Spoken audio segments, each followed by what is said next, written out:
day mga kapobre, ngayon isi-share ko sa inyo tong Shield Advance Long Ride 10WD-40 at kung magkano ang presyo nito at gaano kaganda ang kanyang performance sa long ride.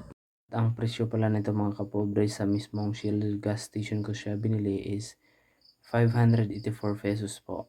Pero may promo din to siya mga kapobre. Pag nakadownload kayo ng Shield Advance dun sa Play Store sa app lang po at ituturo din sa inyo ng staff ng Shield Station, magpaturo lang kayo para maka-discount kayo ng 10% po. Malaking bagay na po yun. At so, yun nga kapobre no, nung na-experience ko tong Shield Advance Long Ride 10WD-40, ang motor na sinedule to is 150cc ng Urusi. Ang ginamit ko siya, yung Shield Long Ride na to, sa biyaheng papuntang Visayas, no?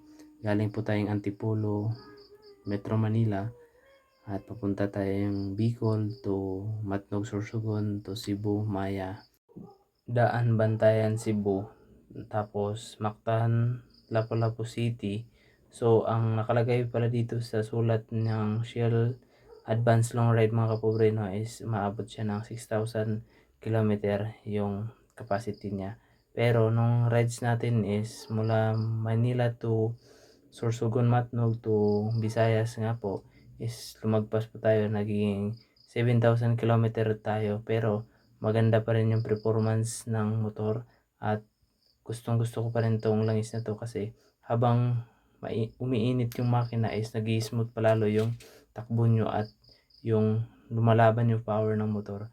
At yun na nga po mga kapobre no, pag nagra-ride kayo ng long ride, ito po yung ma-recommend ko sa inyo na magandang langis at ride safe lang din po tayo always.